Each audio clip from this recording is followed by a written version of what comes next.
Melville. I've never read that novel of his. Yeah, it's not well known. I don't know how I stumbled on it.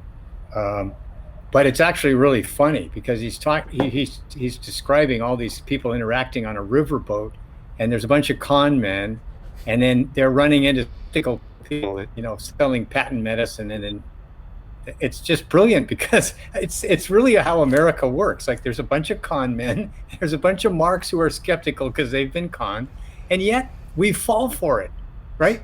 Hope and change. And Well, so I thought, yeah. Anyways, I thought it was a good topic. save it for the podcast, that bit, but the hope and change, well, maybe I should save it for the podcast. I always used to say that was change you can only believe in. Um, Yeah. have you read Fishing for Fools by Schiller? No. It's a great book. Right on that theme. Hang on, I'm going to test this. It's time for the Access of Easy podcast.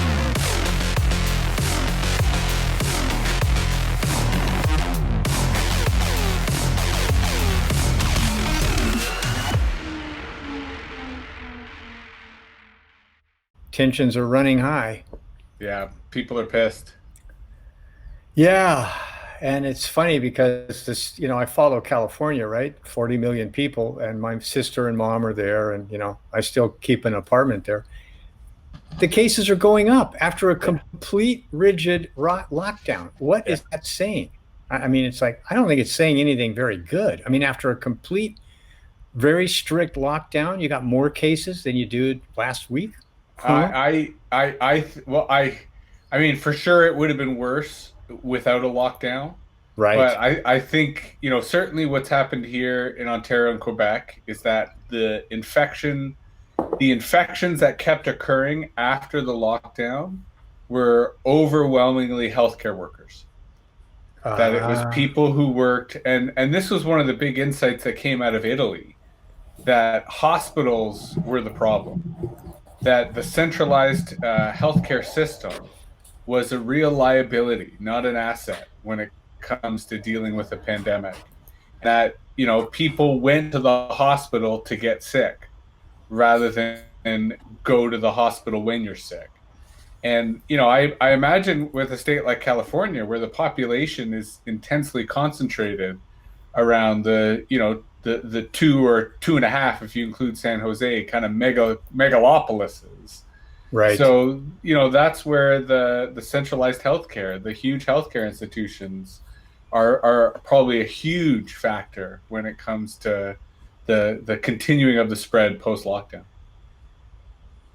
That makes sense. And then you question, well, what's going to happen when they reopen? Like Florida and Georgia. Yeah. And so far they're cheering, claiming that they dodged the bullet. Right. We've reopened and the cases are still declining. Yay! It's all like, this funny little thing called a lag time, a latency period. But How we doing, Mark? I'm good. Will the cases? I mean, if the cases go up, it's one thing. What about the hospitalizations, the ICUs, and the fatalities? Right. That's really, I think. Yeah. Because I think that a lot of people can be infected without being hospitalized or put on a ventilator or dying for that matter. Yeah. But you also have to recognize that we've shook up the snow globe so much, or to use a different analogy, that Humpty Dumpty really can't be put back together. There are a lot of people who won't go to the hospital now, even though medically they might, or medically they ought to. And, I say that from my own experience. If I got sick with COVID, I would rather die at home than die at the hospital. And I think that there are a lot of people who, they have no incentive to go to the hospital right now. So I think part of the difficulty in quantifying this pandemic is, we're relying upon institutions as the touch points or the nodes to measure it, when I think we have ample reason to believe that more and more people are distrusting institutions and are choosing to forego institutions, even at their own peril, because they would rather die with their family than die alone, which is the fate that you would face if you were to go to the hospital and find yourself that gravely ill. Well, that's an excellent point that I was going to bring up in this week's edition, which I'm going to do a very quick intro to right now. Hello, everybody. Mark Jeftovic here with Charles Hugh Smith from Hawaii and Jesse Hirsch from the Ottawa Valley, who's experimenting with the blur background, and it looks great. And we are here with AxisOfEasy Salon number 6. We're recording this on May 28th. We should have it online by May 28th. Quick bit of housekeeping. We've got a request to provide transcripts, so we're now doing that. We put episode 5 transcript up today on the show notes page, and I'm hoping to have the transcript up each Monday by the time we get this episode up on the air. So, to your point, I was thinking about this issue of credibility, institutional credibility, because it seems to me like governments of the world have kind of shot their bullets in terms of what is credible and what isn't credible, and I think this is like almost the terminal event of destroying any credibility institutions had left. Because now, if something, I'm not saying coronavirus isn't serious, but I do think that we are probably, the three of us are in loose agreement that it hasn't been handled effectively by our institutions.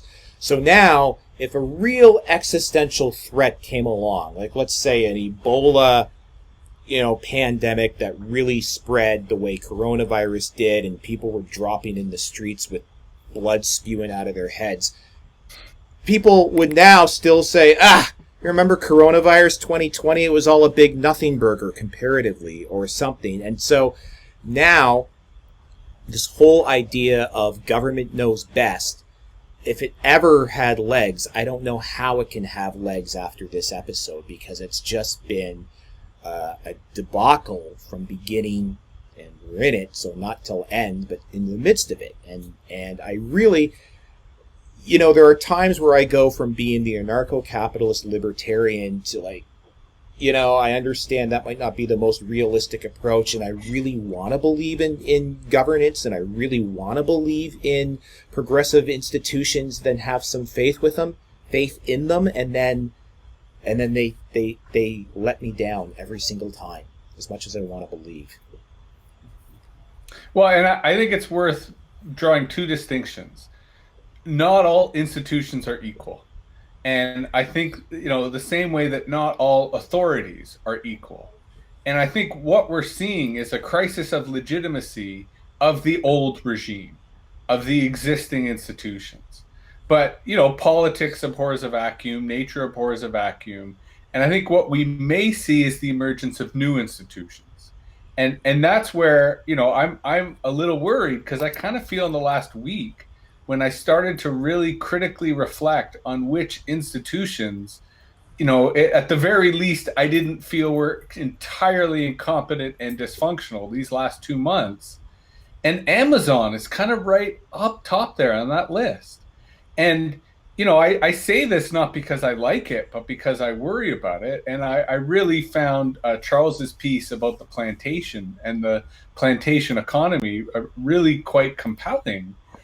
And it really kind of reinforced this idea of Amazon becoming the company store.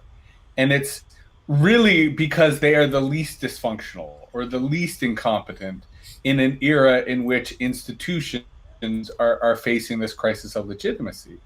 But I also anticipate that other institutions are rising, and that those institutions, while imperfect or conversely benefiting from a pretty horrid landscape of incompetence, I think that we shouldn't be dismissing institutions as a whole, but recognizing that the basis by which those institutions gain their legitimacy and authority has changed, because so many of them are incompetent or unresponsive or just not relevant to the way in which people are living this crisis.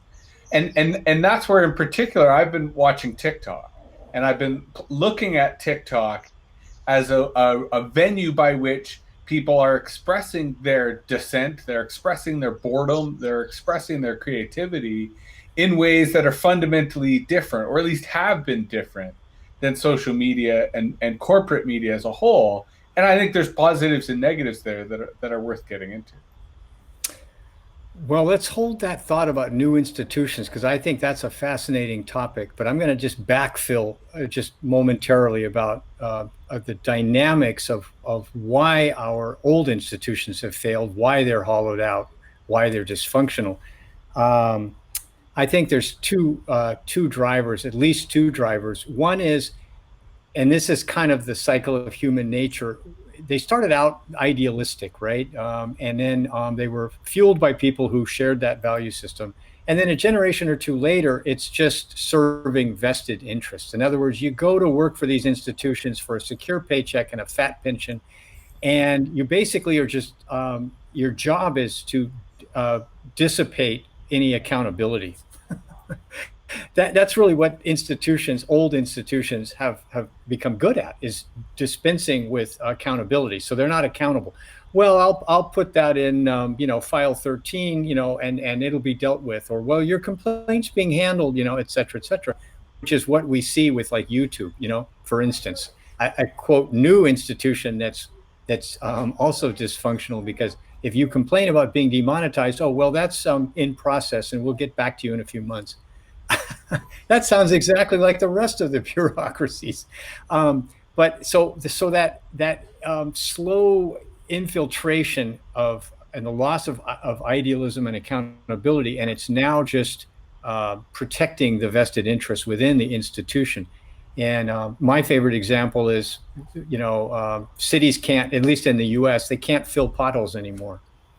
And so, like the city I live in part-time, Berkeley, which is so progressive, really high tax, huge revenues flowing to the city government. Some streets haven't been touched in 20 years. The city reluctantly admits this.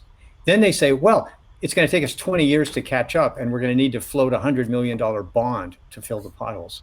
So it's just complete dysfunction. You cannot fill the potholes. You can't keep anything open. You can't process anything. And then complaints are just shoved off. There's no accountability. The second driver is, in the US at least, the healthcare system has been hollowed out by the obsessive monomaniacal drive to maximize profit for the owners, regardless of anything else. And if you talk to doctors and nurses and people in the front lines, they all agree on this, right? Everything's been hollowed out in order to maximize profit. And that's the story of the American economy. I think maybe less so the Canadian economy, but you guys can correct me on that.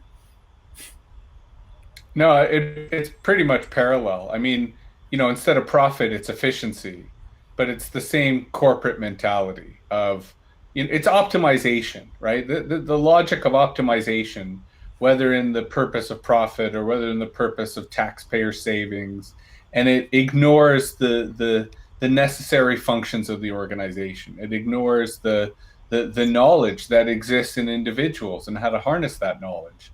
And I think it's frustrating. And I'll push back a little in that I don't actually think that YouTube is a new institution. I think YouTube is an old institution insofar as that it's older than 10 years. That's how fast our culture moves. That's how fast, certainly how fast things have changed in the midst of this pandemic. But I think you're absolutely right when it comes to the abdication of responsibility, or because when you were describing that the purpose of institutions is to avoid responsibility, I quickly thought, well, the path of ambition, the path of career advancement in those institutions is similarly to avoid responsibility and avoid accountability.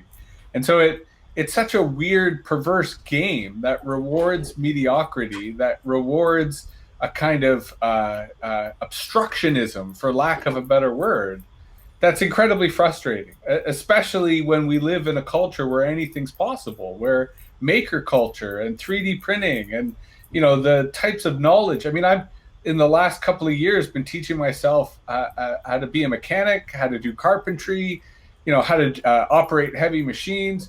Not in a professional capacity, purely out of personal pleasure.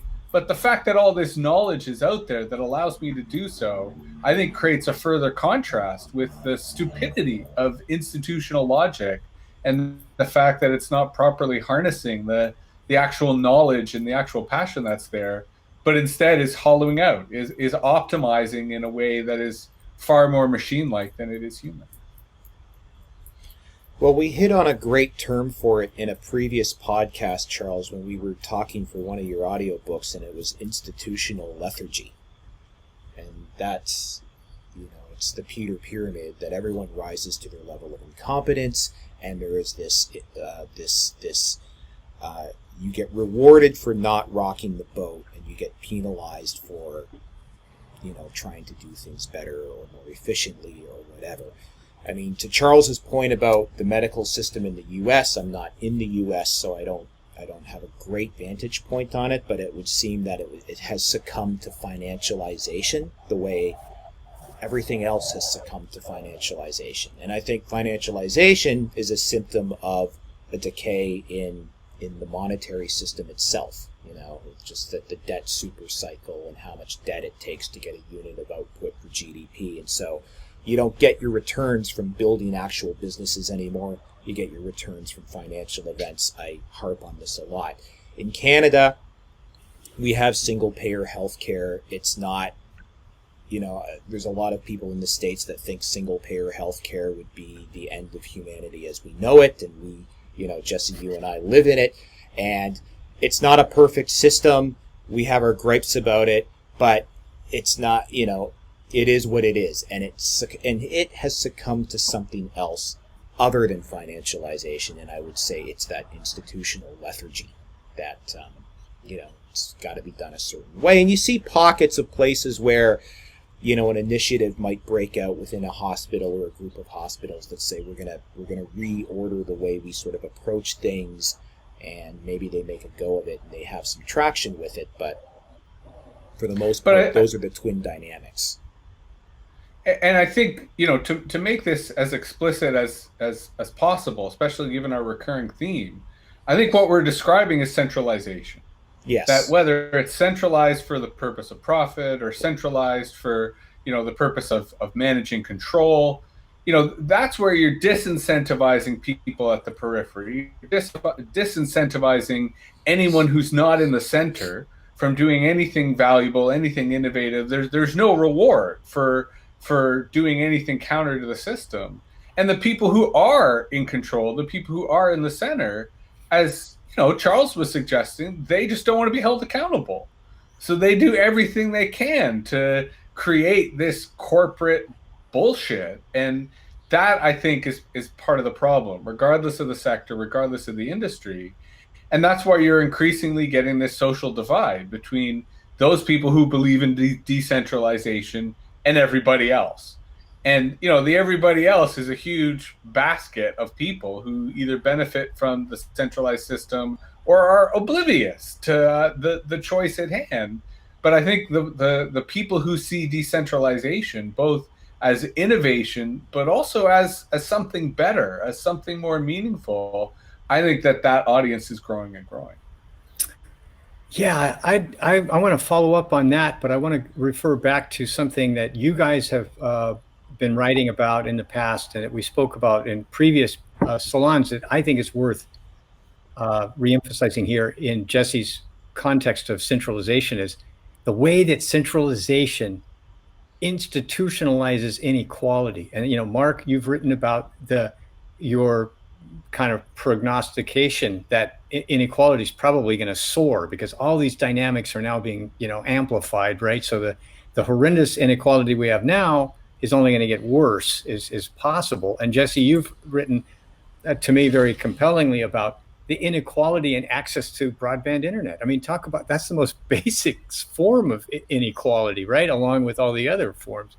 So if we try to envision a new institutional kind of model, well, then decentralization and getting rid of all the middle layers which disperse accountability would be the way to go, right? Where the user has some kind of vote over the management of whatever system he or she's engaged in, so that the management is actually directly responsible to the users. There's no, file 13, no 3 layers of management. And it's like, well, if the users are disgusted enough and feel that it's gone down the tubes, well, then they can automatically get rid of the existing management, and there's some democratic process for getting a new management. And I don't know if that's possible, but that would be the ultimate in decentralization. Well, I almost feel that we alluded to this last week or the week earlier about sort of cooperatives. And I've been following this as part of the, Future Tools AxisOfEasy stream, but I could almost see software starting to emerge that makes it really easy for worker revolt, that makes it really easy for, the people who actually run the corporation to take on this software that automates some of the managerial tasks, but more importantly, distributes responsibility and decentralizes the tasks that are traditionally done by management.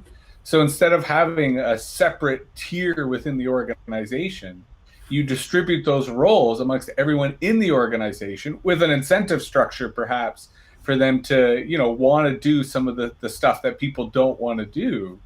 And while it's simplistic to suggest that the workers' revolution is a software tool away, I actually think that, there's a little bit of truth to the idea that the software that would enable people to imagine running a company, to imagine running an organization without the bloatware at the top is not that radical a concept, and is exactly the type of bottom-up phenomena that the internet encourages on a regular basis. Well, you're talking about a decentralized autonomous organization, a DAO. And although not a full DAO, I'm imagining a hybrid DAO, but please continue. Yeah. And I've always thought, especially from the progressive side of the equation, that who are looking for worker equality and worker relevance, I'm like, why aren't you just buying up shares for the workers? Like, why aren't you distributing equity to the workers? Why aren't the workers agitating for equity stakes in these companies? Forget unions, forget labor contracts, forget minimum wage and cost of living increases. Everybody should, all of them should have chunks of equity in the company, and then that's the mother of all alignments. Everybody suddenly wants the same thing now.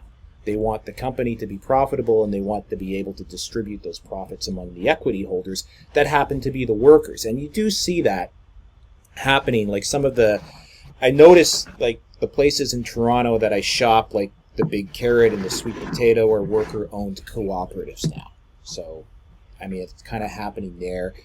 I can't think of any software companies that are like that at the moment, but it wouldn't surprise me if they exist or if it starts to become a thing. I know at Easy we're moving towards that. We just started in the last year. We started creating like an equity structure to start getting everyone there to start converting and investing into equity stakes in the company. So the thing about equity is it's never equal. But to your point, I think it aligns interests in a way that can be very powerful. And, that's part of the way that Silicon Valley has managed talent is, certainly amongst the senior developers, amongst the emerging field developers, like what used to be self-driving cars, what may more recently have been virtual reality. That's been a way to sort of buy people's allegiance. But it can only be done so far, because what's interesting about these Silicon Valley companies is they provide all the perks imaginable. They make their people rich. Still, they leave. Why is that? I would say one of the distinguishing features about that is that the return on equity in those Silicon Valley ventures happens out of that financialization dynamic. It's not like we've created a business and every single one of my shares is paying me a 7% dividend every year for the rest of my life that I own it. It's like, no, we're losing money. Every dollar we bring in, we lose $1.40, and we need to raise another venture round to keep going. And we're on a treadmill that's going up like this. And what we have to do is get that escape velocity so some stupid whale like Google or Facebook or Twitter buys us, or we can just put the whole thing off on the public in an IPO. We cash out all those equities via options, and then we're gone and on to the next gig. And that's different from what I'm talking about. But I understand how people would think that it's the same thing. Yeah, well, I would just throw in a comment on my system, the CLIME system, the Community Labor Integrated Money Economy, which is basically my attempt to sketch out what Jesse was describing, which was software that would handle a lot of the management and basically organize or herd the cats of humanity into like, okay, you guys, in order to get this community-backed, labor-backed money, that you can spend, you're going to have to follow these rules. You're going to have a democratically operated enterprise, right? Which fulfills scarcities in your community. And here are the rules, and here's how you follow it.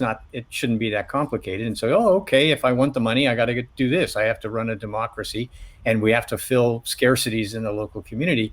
And so the incentive structure's there, and everybody gets what everybody wants for their labor, which is recognition, dignity and cash. Now, I understand this is pie in the sky because every government wants most of all to control its own money, right? So you're talking about a decentralized money that doesn't recognize borders. That's really frightening, to the powers that be, which rule fundamentally based on being able to print their own money, which then they can use to by force to coerce their populations. That's civics 101, right? Although that was true in the context of nation states, and while cyberpunk may be in the realm of fiction, I think there are more and more of us who see a correlation between the world envisioned in cyberpunk and the world in reality. And I think about this a lot within the context of the Canadian state, because the Canadian state has largely survived in the shadow of empire, right? First, it was the British Empire. In the last 100 so odd years, it's been the American Empire. But right now, Canada's relationship with the United States is, on thin ice, to use a Canadian metaphor. And China, as an ascending empire, intimidates the heck out of Canada. And really, Canada's not ready to switch imperial allegiance from the United States to China, but is also worried it may not have a choice. And then throw into that the factor of Facebook as a rogue state, or Alphabet, aka Google, as a rogue state, or Amazon as a rogue state. And the nature of the Canadian government is they look at these corporations and they go, there's really not much we can do about these companies. There's really not much that we can do in terms of controlling the impact of these companies. Now, Facebook is particularly interesting because of Libra and creating their own currency, and Canada not really being in a position at all to do anything about it. So I kind of wonder if, mid-level countries like Canada, who have somewhat developed economies, still have a ton of natural resources, and that's often the basis by which the economy is being valued. I wonder if these states are going to be forced to not act as nation states, but act as network states, which means maybe adopting a currency they can't control, or maybe being part of a federation or network of countries where they have really modest influence, but it's protection against China, or it's protection against the United States, or it's protection against Facebook. And so I kind of feel, while I will disclaim and say still within the realm of fiction, that the type of networked environment depicted in cyberpunk is increasingly relevant and true for smaller countries who don't have the privilege of relying upon the power of the state, because the crisis of legitimacy means people don't believe in that anymore. So they're going to have to find other ways to maintain power or maintain control. And I think that might involve such radical ideas as giving up control of their currency in exchange for, say, maintaining some sense of sovereignty when it comes to control of their territory. I'll just jump in quickly, and then I'll let you talk, Charles, because I can see you're ready to say something, if that's okay. So it brings us to two places that we've talked about a lot, and where I have written in the past. CLIME, brings us right back to whoever controls the money system controls society, right? Right now, we live in a world where the US dollar is the world reserve currency, and so it's King Dollar and the US, Pax Americana. And that era, I think everybody involved, whether they care to admit it in polite company or not, we all know at least it's not going to last forever, right? We don't know if it's going to end in 10 years or 50 years or 6 months. But at some point, the US dollar is not going to be the world reserve currency, and that means something else has to take over. Now, nation states may say, well, we're going to get together, we're going to have a Bretton Woods 2, we're going to create an SDR, we're going to do some sort of world money, and everyone's going to accept it. And maybe, the patient will not accept the transplant, and something like CLIME or, local exchange currencies just spring up into the void. And so whoever controls the money controls society. Well, that becomes this massive fragmentation and decentralization where people are taking direct control over what passes for currency in their own area. And there can be overlaps. There could be a local exchange currency in a city like Toronto that could suddenly have some kind of interaction or overlap with Facebook's Libra. Because I said before, when Facebook announced Libra could become more relevant to a lot of people's lives. Their Facebook account could be more relevant to their lives than their state-issued passport. And so that gets us to the snow crash scenario. And even, Jesse, to your point about Canada's imperial allegiance, I mean, there might not even be a U.S. empire as a choice, because I can actually see the U.S. following a trajectory similar to the Soviet empire in, late 80s, early 90s, that it just everything was forever until it was no more. That book that I brought in, I think, on the Lost episode, where no one could envision the breakup of the U.S. empire in their right mind until it just started happening, and then it just seemed to be the most logical thing in the world. And the way the East Coast and the West Coast and flyover America just loathe each other. They're not even letting each other eat in each other's restaurants. It's like, you're a Republican, we're going to hound you out. Go eat in the next town, racist. It's just, I can see that turning into a 3 different countries, 5 different countries. I could, and then it's really, we do arrive in that snow crash type scenario where there's nation states, city states, computer networks, religious cults, the whole thing. It could be quite the milieu of entities. Well, yeah, I want to jump in here. To me, this topic is endlessly fascinating, because it really is. We're talking about the nuts and bolts of a whole different, way of living, which includes ultimately more sustainable for living on a finite planet, right? That's the other factor. I want to mention in the context of you guys' comments, the Hanseatic League, which was basically a bunch of city-states that bound together, and basically a trading network. And then because they were the sum was greater than the parts, they became a kind of quasi powerful state, and that they each retained autonomy, right? But together they were a formidable force. And I'm not an expert on the Hanseatic League, so I'm not sure if they fielded an actual military force, or if they could, coordinate their military forces when they were facing some sort of military threat. But they lasted quite a while, and I think that was a model that mirrors, I think, at least somewhat Jesse's suggesting. And and again, what's the foundation for this idea? Human cooperation, right? We're always beaten to death with social Darwinism and how humans compete and destroy each other and all that stuff. But we also have the genetic foundation for cooperation, which has a lot of power in it too.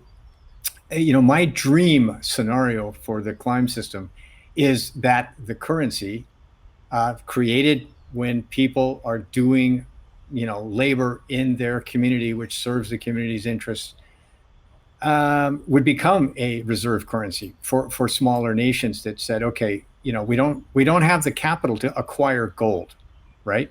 And the Bitcoin is already owned by the whales, so we can't use Bitcoin.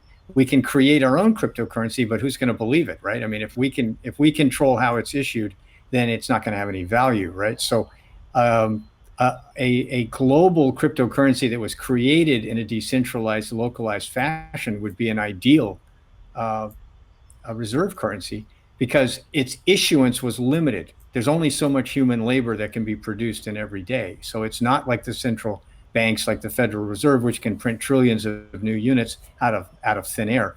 This is actually a limited source, and so therefore it's trustworthy. So anyways, that's my little pitch for my fantasy, which is the CLIME system's currency becomes a reserve currency for the kind of small nations or regions or city-states that you guys are talking about.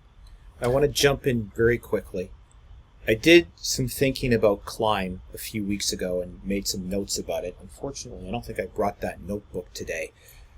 But if I'm understanding you correctly, I would just push back on the idea of CLIME being a reserve currency or cryptocurrency in a macro sense. I actually, when I sort of started sketching it out, how it would flow, it would be every city-state or every locality, it would be a reserve currency unto itself, and each one might have its own CLIME system. And where I wound up in my mind with it was that, again, protocols versus platforms.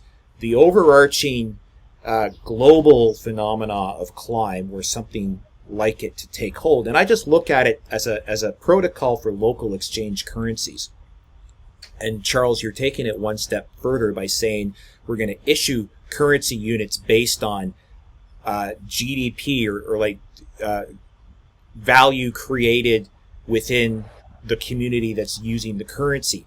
And so each community would probably have its own CLIME that would possibly be tailored to suit the specific requirements of that community. And the one place I wound up at when I sort of sketched it all out, like what would a system look like to help manage these currencies, is you can't convert these into cash because you have to remove the incentive to game the system to sort of like, okay, I'm gonna pilfer this community's local exchange currency so I can walk away with like 10 bitcoins or $50,000 bills or something.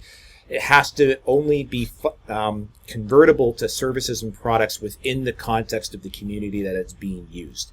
That was the one thing I wound up at when I sort of sketched it all out in my notebook, which I should dig out one of these days and see where I got with it. But I can't remember which one of you I just cut off. Jesse, go ahead. Yeah, I don't think you cut anyone off. I think that's where the conversation went. I was stuck thinking about whether the local currency should be exchangeable or not, because I could see pros and cons of both. I agree with you. You don't want the corporate raider scenario or the speculator scenario where as currency speculators used to be accused of devastating an economy, when in fact they just found the weak points of an economy and exploited it and therefore accelerated its collapse. There's arguments as to why you do want people to be able to take their value between communities, and you do want a type of exchange. But allow me to take a tangent that I hope brings us back full circle, because I think fundamentally we're talking about trust. And in this case, it's meta trust in terms of the trust of the currency, but it's also individual trust in terms of trusting the person who's providing you with a service, or trusting the person who's buying that service because they're giving you a currency that you're able to cash in or translate or use in your community. And I think one of the things that the last 10 years has taught us from a technology perspective is that there is value in an actual reputation or ranking system that measures trust of the participants in the network, that then allows strangers to easily do exchanges, right? This is Uber, this is Airbnb, this is a lot of the platforms that were able to disrupt and find sectors is they had reputation and ranking systems that were mediums of trust. Totally flawed, easily gamed, but they were the basis for a lot of these quote-unquote sharing economy platforms. And while I think that that era is dead, I think that what we are going to see evolve is the role of reputation and ranking systems. And so I wonder how they correlate to currency, because not all plumbers are equal, right? Not all companies are equal. Not all service providers are equal. Not all potential employees are equal. And, you know, we could have a blindly communist system which imposes egalitarianism in a way that is just ludicrous and inefficient. Or we could have a socially just system that still acknowledges difference. Not necessarily hierarchy, but difference. That someone who has 30 years experience as a carpenter is probably worth paying more than an apprentice who's been a carpenter for a year. And that's okay. And I think that it's important when we think about systems to think about the role that reputation and ranking play to trust. And I bring that back full circle because what if Toronto, let's say, produced better machine learning models than San Francisco or than Singapore or than Shenzhen or than, you know, Paris? And as a result, the local currency developed in Toronto would be worth more than these other centers because the value of the labor that exists in that jurisdiction is reflected in the value of the currency if we're describing a currency system that is reflective of that labor value. And maybe that's worth an exchange. Maybe your Toronto dollar should count as 2 Paris dollars. So it's cheaper for us to buy Parisian fashion than it is for people in other cities. Again, I'm not objecting to any of this. I'm just trying to articulate kind of my thoughts on whether you could actually forbid exchanges or whether exchanges would be tied to labor value, would be tied to trust, would be tied to reputation and ranking as a kind of ecosystem of value. Because I think that's the other problem with the old world of financialization was it was disconnected from labor value. It was disconnected from environmental value. It was disconnected from the broader ecosystem of values that I think we're going to be able to start recognizing in a kind of networked economy that can at least try to measure these types of different classes. My dog is lying at my feet, and every once in a while she moves and hits the cord of the camera, so it shifts. She may freak out and start to bark before we're done, as a warning.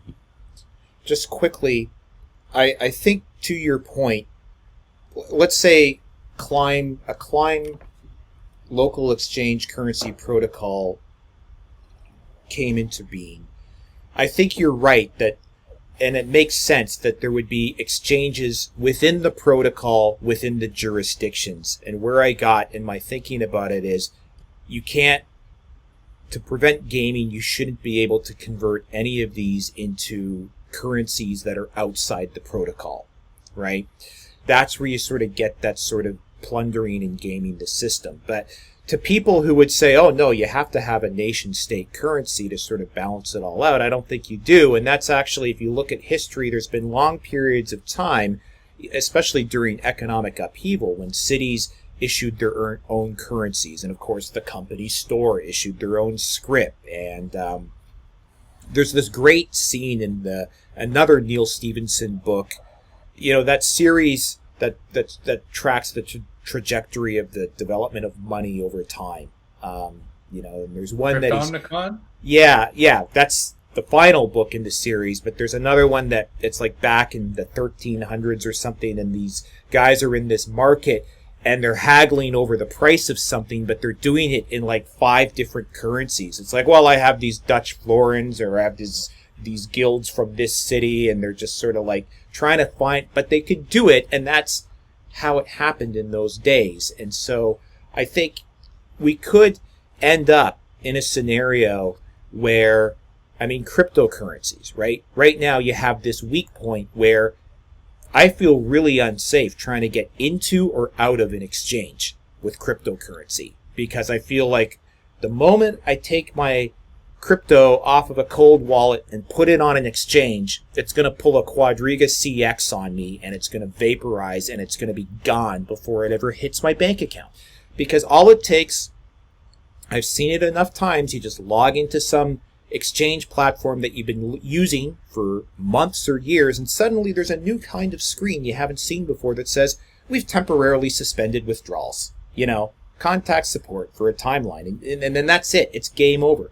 But you can get in between cryptocurrencies without ever going into, you know, there's no egress or ingress required. You can get from Ethereum to Dash to Zcash to Litecoin without even using a centralized exchange. And the same sort of mechanism could occur using local exchange currencies or CLIME.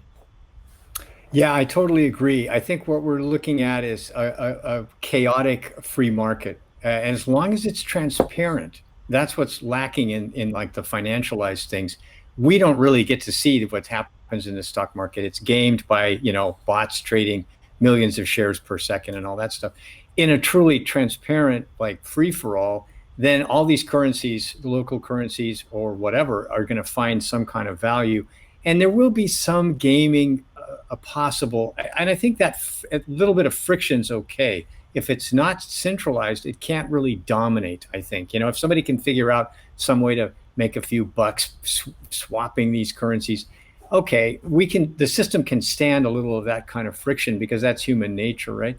And to your example, that's exactly how money was handled in previous eras, you know, in Europe and in China, where they printed paper money, you know, long ago, because commerce needed a small money for local commerce, right? So I think we can look at this and say what we really need is a decentralized, free, transparent market for the value of all currencies. And if we try to deny that, all we're going to do is create a black market for everything. Well, and right? And that I think is an important point, because if anything, what we've seen over the last 10 years is if there's a will, there's a way. Right? I mean, just about any value you can imagine, any product, whether virtual or physical, is being exchanged. Is having its value being determined by a market, whether that market is an open market, a secret market, a transparent market. You know, networks are by definition markets. Anyone can create a network. Anyone can create a market. I think that very much the goal should be transparency, so that at least people, or at least as a society or societies, we have an opportunity to understand what's going on. But I think at the same time, what we've been describing is value. And we've been describing about local values. We've been describing labor value. You know, Charle sort of alluded to environmental value, which is something I think we need to take more seriously as we move forward. And I think part of the problem with the existing currency environment is it has no values, or that its values are really narrow in terms of the interests of a tiny elite whose only value is their own enrichment.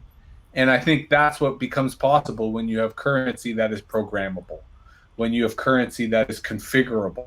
And that, in terms of digital money, in terms of a digital environment, is really quite exciting.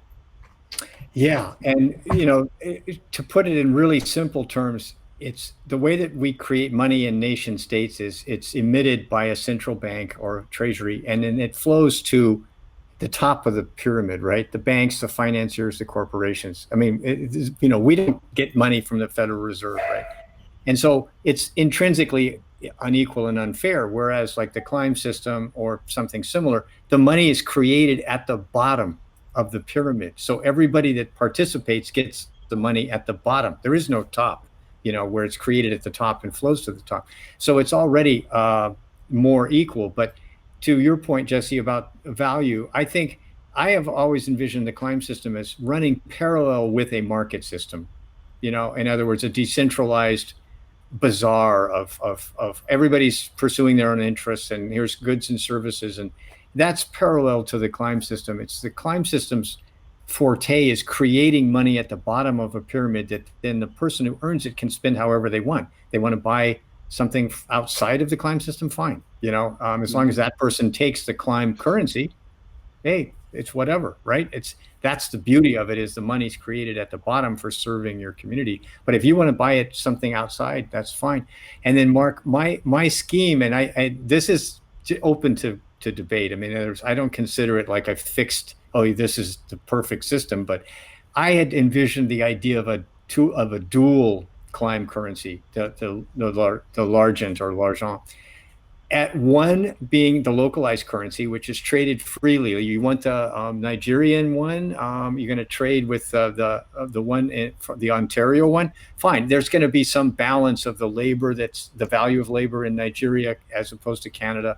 That's going to be sorted out in the free market, right?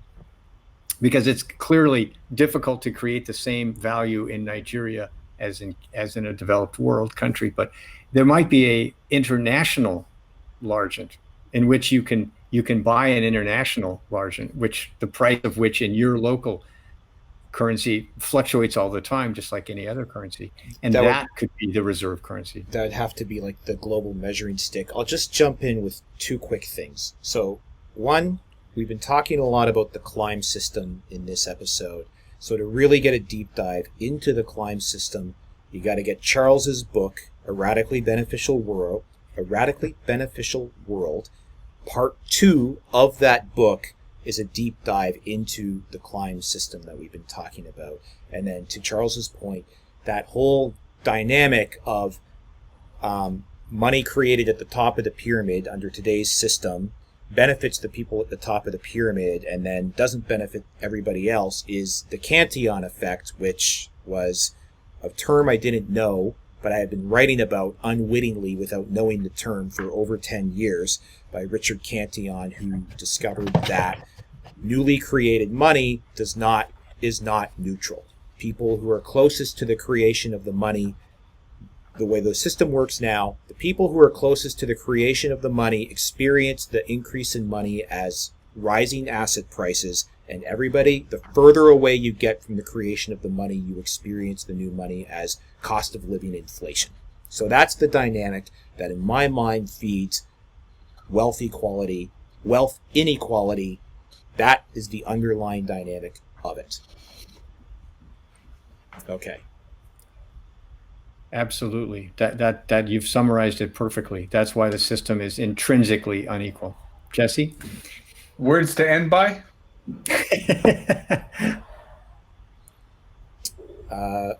We could be there, actually, although it's a bit of a shorter episode than usual this week, but I mean, it felt to me like it was a good point to end, because it, I think, speaks to the nature of centralization versus decentralization, of bottom up versus top down.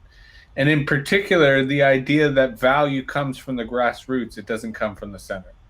When it comes from the center, it's not our value, it's their value. And part of what's happening now, I think, is a rejection of that type of projected values, where instead people are saying, I can think for themselves, I can think for myself, I know the kind of world I want to live, I know the kind of people I want to listen to, the world I want to listen to. And I think that that's an important dynamic. Yeah, I really like how you just put it. Value starts at the bottom, or is created at the bottom of the pyramid, not the top. I think that's a great summary. And money is created in the exact opposite. Charles, I'm going to ask you to restate what I'm going to try to muddle through right now, because in the first half of A Radically Beneficial World, you say something along the lines of, it's sort of in your, as you're setting the table to present the idea of CLIME, you say something about a system whose incentive structure is created to nurture inequality can only result in inequality, so you have to create a different system with a different incentive structure. So that's a very clumsy way, because I don't have the book in front of me. Do you know that sort of, it's almost like a maxim that you sort of lay out in the first half of that book? Do you know what I'm referring to? Yeah, and unfortunately, my memory, I have to refer to my own book. But yeah, I think you've basically nailed the basic idea, which is also what Jesse was describing, which is we need an entirely new incentive structure that incentivizes creating value for the community and everybody else at the bottom of the pyramid, and then rewards those people with what we all want or need, money, as opposed to the system now, which incentivizes gaming a corrupt system by getting as close to the top of the pyramid where you get the money, and then you can exploit the bottom of the pyramid. And so that's the idea of CLIME, is to create an incentive structure that's not perverse, that's actually beneficial to participants and the planet. Okay, Well, so you want to end it there, guys? Okay, so I'm going to try and get this online tonight. This is the 28th, and then look for the transcript of this on Monday, which I believe would be June 1st. So thanks, Charles Hugh Smith, Jesse Hirsch. I'm Mark Jeftovic, and we will see you next time.